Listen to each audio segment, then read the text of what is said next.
Assalamualaikum warahmatullahi wabarakatuh.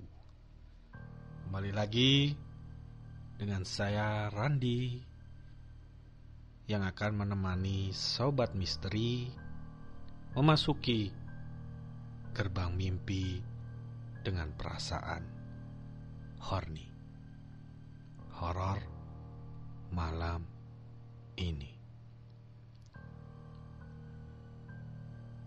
Dan untuk kisah yang akan saya bawakan kali ini yaitu sebuah kisah berjudul Diari Albert,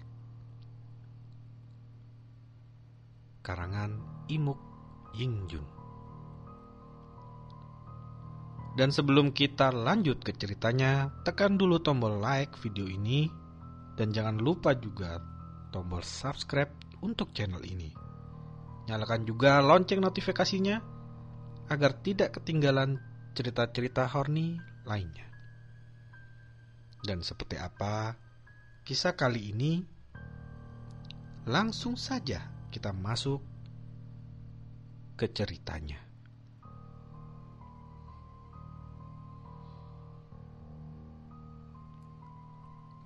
Mobil jeep berhenti tepat di depan teras balkon lantai 1. Aku turun seraya menghirup udara segar.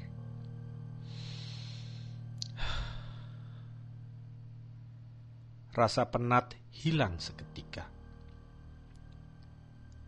Hawa di bukit ini sungguh menyegarkan. Mataku mengitari sekeliling villa mungil yang dipagari rimbunan pepohonan redwood dan akasia. Sebuah beringin tua tampak kokoh di sebelah selatan danau. Aku sempat bergindik melihatnya. Seram. Diana lari masuk ke dalam sambil berteriak memanggil Paman Jesse.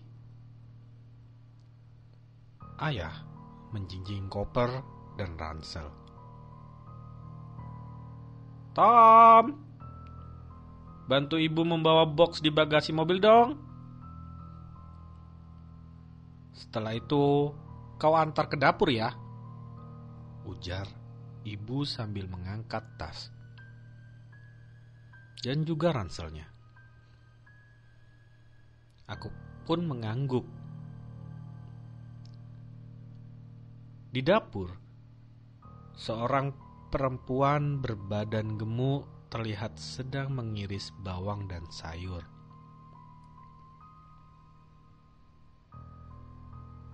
Hai Bibi, liriku tapi mengejutkannya. Hai Tom, sahut wanita itu seraya meletakkan pisau lalu memelukku. Kenapa aku tidak mendengar suara mobil kalian? Ia mencium rambutku. Kami sengaja tidak membunyikan klakson, Bi. Ini kejutan dari ayah, tukasku. Dan sepertinya ayahmu berhasil membuatku terkejut. Bagaimana kabarmu, Nak? Ya, seperti yang kau lihat. Aku baik-baik saja, Bi. Segera, aku meletakkan box di dekat meja dapur. Terakhir aku melihatmu, kau masih kecil. Sekarang tak kusangka, kau sudah remaja dan sangat tinggi. Kau tampan sekali, anakku. Seperti ayahmu. Tapi Ben sekarang lihatlah, terlihat lebih tua. Wajahnya telah memudar. Celetuk ibu dengan membawa keranjang berisi roti. Oh, Mediku sayang. Apa kabarmu?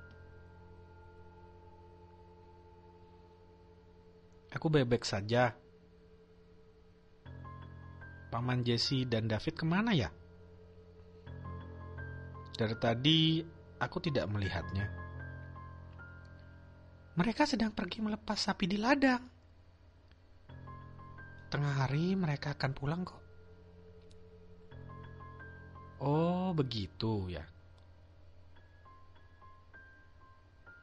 Tom, istirahatlah, ketus ibu padaku. Aku mengangguk dan berlalu begitu saja. Di antara jendela, mataku melihat danau yang indah di jendela kamarku. Memandang biru langit di atas Pulau Koper. Ini kali pertama aku liburan dan mengunjungi villa baru kami. Aku duduk di depan meja persegi. Mataku melihat sebuah buku harian berwarna hitam.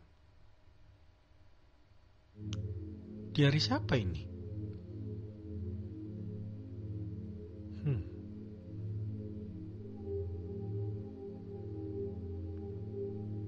Malam yang gelap, aku duduk berada di lantai 1. David berkutat di depan novel yang dipinjam dariku.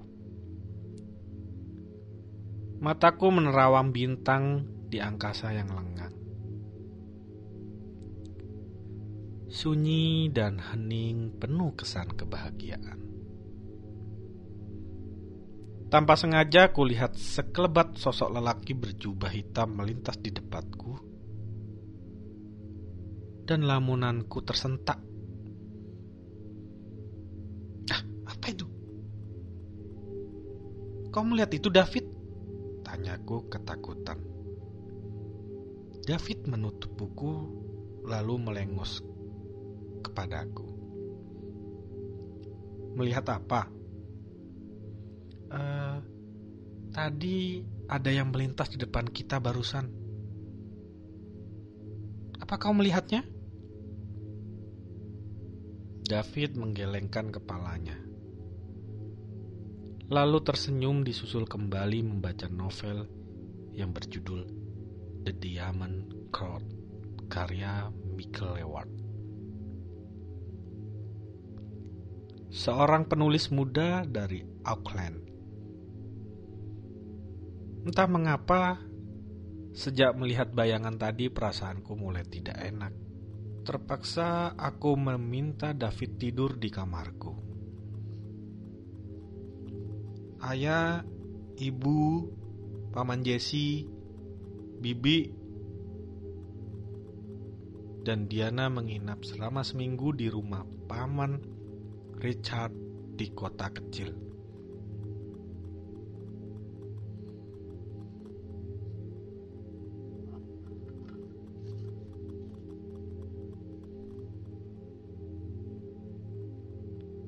Tante Rahel baru saja melahirkan anak pertamanya. Ayah diminta membaptis Richard Junior. Aku menatap langit-langit kamar yang remang-remang ini. Kulihat David telah pulas. Aku sendiri tidak bisa tidur. Bayangan-bayangan aneh serasa menguntit di setiap jejak langkahku. Semenjak aku memasuki villa ini, sepertinya ada yang terus mengawasiku. Tapi siapa?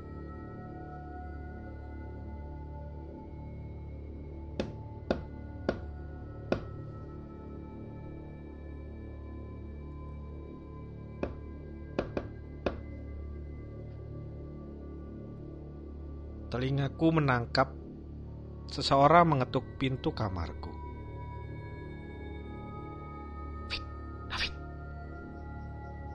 David. Aku membangunkan David. Dia larut dalam mimpinya.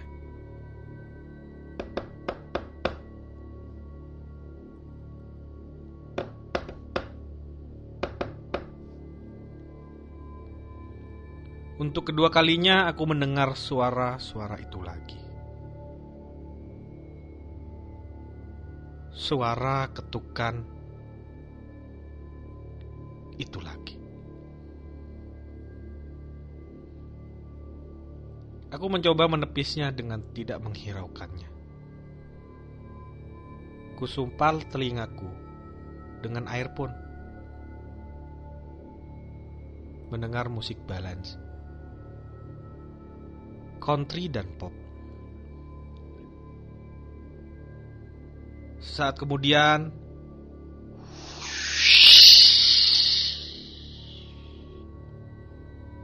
sontak aku terkejut. Gorden putih yang menutup jendela kamarku melayang dihempas angin yang kencang. Mataku terbelalak. Tiba-tiba seorang lelaki sebayaku duduk di bawah jendela dengan wajah pasi dan merengkuh lututnya. Ia seperti orang lama yang tenggelam di air. Pucat, dingin, dan membiru. Matanya pendar menatapku. Fit, bangun Fit. Aku menggoyang badan David tanpa melihatnya. Mataku fokus pada remaja berusia 14 tahun itu, yang terus menatapku tajam. Jantungku seakan berhenti berdetak. Remaja itu menakutkan. Dia tak ubahnya seperti mayat yang butuh pertolongan.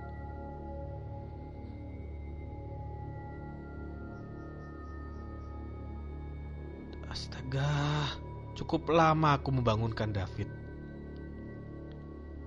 Saat aku mencoba melihat sepupuku itu, astaga, David tidak ada di sebelahku. Kemana dia? Bukannya seharusnya ia masih terbaring di ranjangku? Perlahan-lahan mataku kembali menatap remaja itu. Hah? Dia juga tidak ada. Hanya bekas rembesan air yang terlihat di bawah jendela. Aku beranjak, lalu keluar mencari David. Seluruh ruangan di villa ini telah kujajaki, namun hasilnya nihil. David tidak ada. Kemana dia? Kenapa tiba-tiba aku tinggal sendirian? Aku menghubungi nomor David, tetapi tidak aktif. Aku berusaha menelpon rumah Paman Richard, tapi tidak ada yang menjawab. Aku semakin kacau. Apakah aku disabotase? Ini apa? Disabotase oleh siapa? Apa mungkin remaja itu? Aku menutup ganggang telepon, lalu berlari menuju lantai 3. Aku ingin mengambil sweaterku. Saat membuka pintu kamar, astaga! Teriakku setengah mati. Tidak percaya dengan apa yang sedang aku lihat. Remaja yang tadi duduk di bawah jendela kamarku, kini telah berdiri dengan kaku dan membisu. Rambutnya basah. Pipinya berdarah. Bibirnya pucat kering. Remaja itu telanjang sehingga dengan jelas aku melihat kemaluannya. Matanya pendar menatapku. Seketika angin datang menyuak aroma amis, disusul bau bangkai yang begitu basi. Tiba-tiba, remaja itu mendekatiku dengan kedua tangannya yang hendak mencekik leherku. Sontak aku panik. Perlahan aku memundurkan langkahku, dan tanpa banyak berpikir aku langsung berlari meninggalkannya. Aku melewati koridor memenungi tangga menuju lantai 2. Aku berlari, dan berlari. Aku terus berlari lagi menuruni tangga menuju lantai 1. Apa itu tadi? Nafasku terengah-engah. Aku berhenti sejenak. Kutatap balkon lantai 3. Di sana, remaja itu tersenyum padaku. Dalam sekejap mata dia menghilang. Aku duduk di ujung anak tangga serasa mengatur pernapasanku, memikirkan apa yang sedang kualami barusan. Apa ini semua? Apa di villa ini ada hantunya? Tapi David kemana? Belum habis pikir benakku dengan pertanyaan yang datang bertubi-tubi. Seketika bulu kuduku merinding. Bau amis dan busuk itu kembali menyeruak hidungku.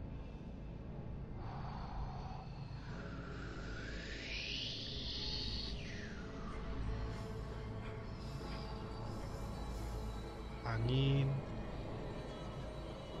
berhembus dari sebelah kiriku. Tiba-tiba, serasa ada orang yang duduk di sampingku. Perlahan-lahan, aku melengos untuk mencoba melihatnya. Dan dia lagi. Remaja itu duduk di sebelahku dengan pandangan kosong, menatap pintu utama. Dia membisu. Aku harus pergi. Entah mengapa lidahku keluh. Badanku susah digerakkan. Aku mencoba beringsut berdiri. Baru selangkah aku berjalan, getaran ketakutan begitu besar. Keringat dingin merembes tanpa henti-hentinya. Tanganku kugenggam. Begitu kasar dan dingin berakhir. Tanganku mencoba menggenggam erat kaki kananku agar tidak merinding. Perlahan kuku tajam melukai betisku. Aku berontak melempas cekraman remaja itu. Kuhentak kali ini, tapi tangannya semakin kuat mencekram. Dalam hati aku berdoa agar Tuhan menolongku. Saat itu juga ia melepaskan kakiku. Aku berlari dan membuka pintu utama. Ku tatap sejenak remaja yang duduk membatu itu. Mataku menatapku penuh arti. Aku tidak peduli, aku harus keluar dari villa ini. Ketika keluar, jalan aspal terbentang tanpa ujung dikelilingi hutan redwood. Aku berjalan seorang diri di antara kegelapan hutan ini. Hanya mengenakan piyama tanpa menggunakan alas kaki. Kulihat luka akibat cengkeraman itu membuat betisku nyeri. Udara dingin menusuk daging dan tulangku. Perutku perih. Kepalaku begitu pusing. Badan noyong dan lunglai. Mataku udah mulai tak karuan. Di depan sana mataku samar-samar menatap cahaya kesadaran yang menuju ke arahku. Di sana kulihat ada secerca harapan. Aku melambaikan tangan berharap kendaraan itu berhenti dan memberiku tumpangan. Nihil. Mobil itu hanya melintas. Tanpa sengaja mataku menatap penumpang yang ada di dalamnya. Astaga, lagi-lagi aku terkejut. Remaja itu duduk di kursi belakang dengan menatapku tersenyum. Mobil itu berlalu lalu hilang di balik jalanan yang menurun.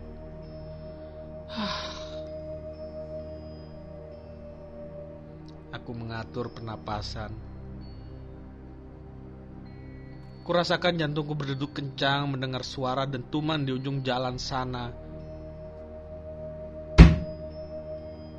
Api meluap, mobil itu meledak lalu terpelenting dan kurasa terbenjerap dalam danau di depan villa kami. Tak kusangka kepingan kerangka mobil itu melayang dan sukses menghantam badanku dan membuatku terpelenting puluhan mil jauhnya. Aku mulai tak sadarkan diri. Gelap, pengap, dingin, basah dan apalah namanya. Saat mataku terbuka, aku berada di sebuah kamar yang tidak aku kenal. Lelaki berusia 23 tahun tersenyum padaku. Dia memberiku secangkir coklat panas dan meletakkannya di meja. Minumlah, itu akan membantu memulihkan tenagamu, desisnya. Aku di mana ya? Seketika aku lihat lelaki itu menyatukan alis yang kutangkap artinya heran. Ini rumah kita. Hah? Rumah kita? Kamu siapa? Hei, ada apa denganmu, Albert? Apa karena tertimpa kayu itu kamu tidak amnesia kan? Jangan bercandalah, tidak lucu ini. Kelakar disertai tawa. Serius? Ini tidak lucu. Serius, aku tidak tahu siapa kamu. Namaku Tom, bukan Albert, kilahku. Ya, memang benar namamu itu Tom. Tapi aku memanggilmu Albert karena nama panjangmu Albert Tommy Rudolph. Aku Delon, kakakmu. Apa kamu sama sekali tidak mengingatku? Tanyanya heran disertai raut wajah yang tampak kebingungan. Aku menggelengkan kepalaku. Lelaki yang mengaku Delon itu duduk di sudut ranjangku. Istirahatlah. Lirihnya kemudian keluar dari kamar sederhana ini. Aku melihat dari jendela, Delon membawa kapak dan masuk ke dalam hutan.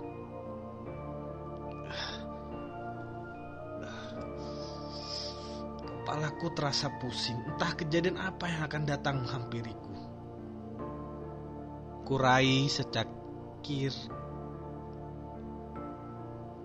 dan menyeruput setengguk coklat panas buatan Delon.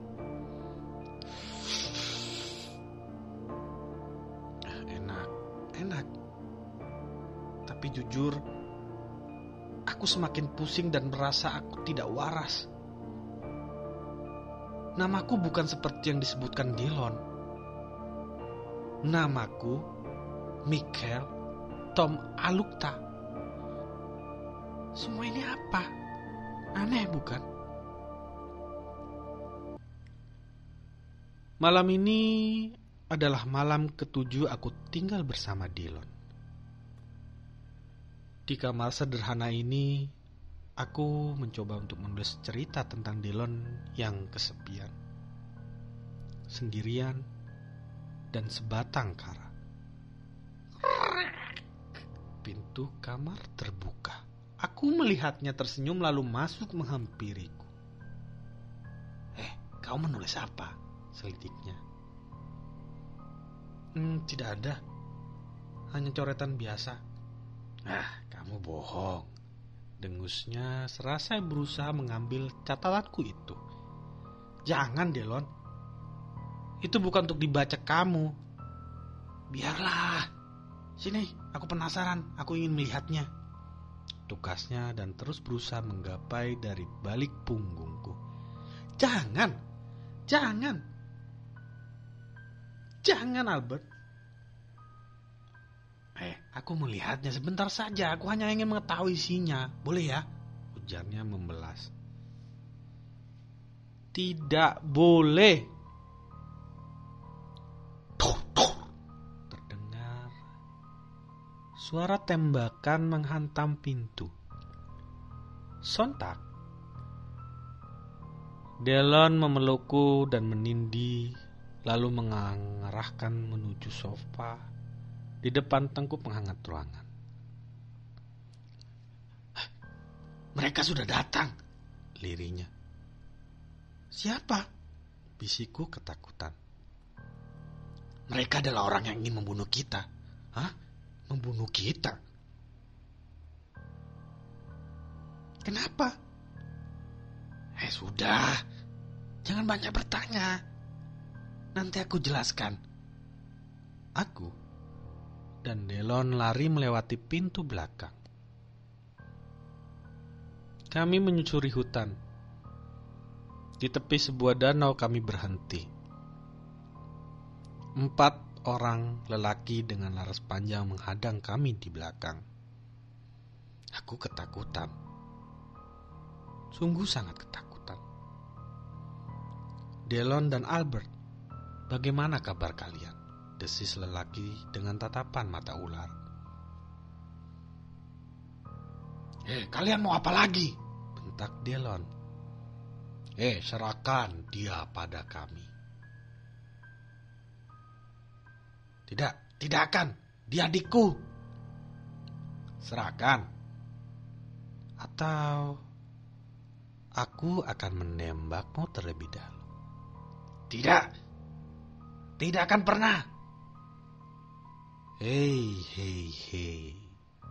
Kamu mau melawanku? Serahkan. Atau aku benar-benar membunuhmu. Kau boleh membunuhku, tapi jangan merenggut Albert dariku. Berdebah. Tembak dia.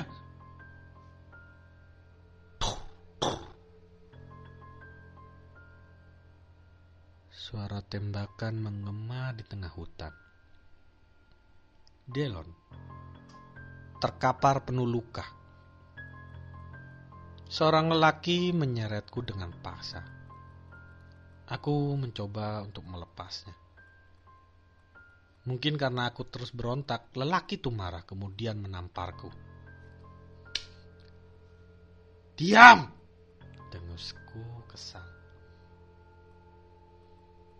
Kemudian, mereka membawaku. Saat hendak masuk ke dalam jeep hitam, aku lari dan menyelamatkan diri. Mereka mengejarku. Tanpa pikir panjang, aku menuju bangunan yang belum sempurna berdiri di depan danau ini. Aku masuk ke dalam basement. Tanpa aku sangka, mereka menemukanku. Aku berontak menghindar. Lelaki bertopi miring itu berusaha menangkapku. Aku menendang kemaluannya. Dia kelimpungan. Lalu aku lari menuju lorong basement. Seketika aku susah bernapas. Dada dan perutku nyeri. Aku jatuh tersungkur. Goblok. Kenapa kau tembak dia? Tukas lelaki yang aku rasa adalah pemimpin mereka. Saya tidak sengaja, bos. Samar-samar. Dan lalu aku tidak lagi mendengar suara. Darah amis mengucur. Sesaat kemudian mereka mendekatiku. Seseorang menendang perutku. Aku nyaris tak sadarkan diri. Lalu mereka membopong dan membawaku entah kemana. Di dekat pintu basement kupaksa membuka mata ini. Sekedar berusaha untuk menyadarkan diri dan melihat keadaan. Dan biur. Mereka memasukkanku ke dalam sebuah sumur. Ya, aku diceburkannya ke dalam sumur. Gelap, pengap. Sepertinya aku akan mati ketika sebuah benda bulat dan keras menimpa kepalaku. Pintu sumur itu mereka tutup. Aku masih bisa bernafas dan sisa udara yang ada dalam kegelapan ini.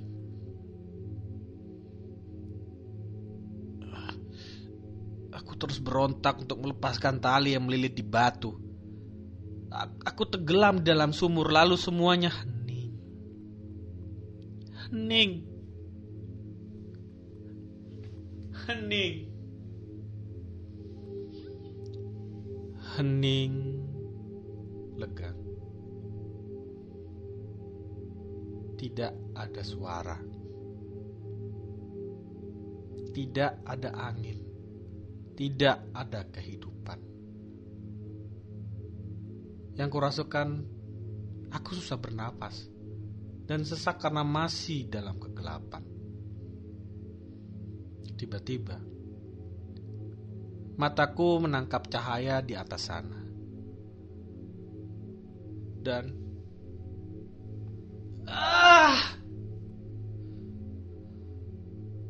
aku seperti orang yang muncul dari dasar laut. Nafasku tersenggal-senggal saat mataku terbuka dengan sempurna. Cahaya matahari langsung menyerang. Begitu silau. Seseorang berdiri di belakangku, kurasakan dalam kesilauan itu. Perlahan-lahan ku melihat seseorang. Ternyata yang kulihat adalah Bibi Di.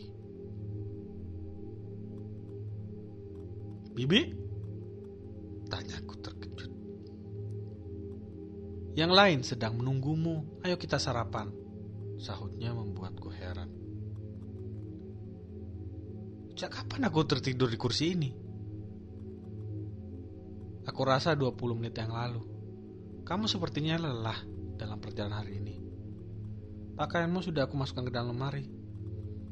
Sekarang, ayo sarapan. Kamu tidak ingin mereka kelaparan karena terlalu menunggumu, kan? Aku menggaruk kepala yang tidak gatal. Ternyata aku bermimpi. Bibi tersenyum serasa mengelus pundaku. Tidak baik membaca catatan orang yang sudah meninggal. Bisik Bibi. Kemudian ia berlalu. Aku duduk termenung. Di depan pintu Bibi Di tersenyum. Ia lalu mengedipkan mata.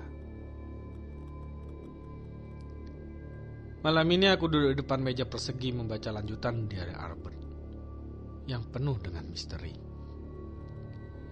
Ternyata Albert adalah adik Delon yang tewas dan terkubur di dalam sumur di basement villa ini. Mereka kabur dari rumah karena ayah Delon tidak ingin Albert mengikuti jejak kakaknya yang arogan dan suka memberontak. Villa ini dulunya adalah milik keluarga Albert. Sudah 4 keluarga yang membelinya. Dan kami adalah keluarga terakhir yang menempatinya dari tahun 2009 hingga sekarang. Sedang asiknya aku membaca, tiba-tiba hidungku mencium aroma busuk.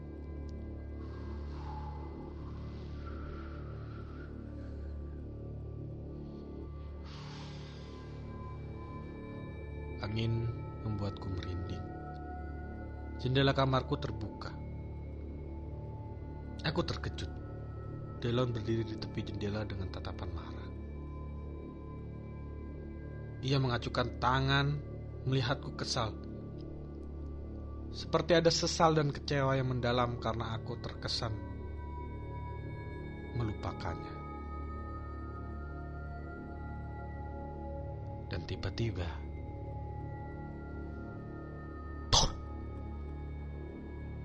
sebuah peluru menembus dadaku.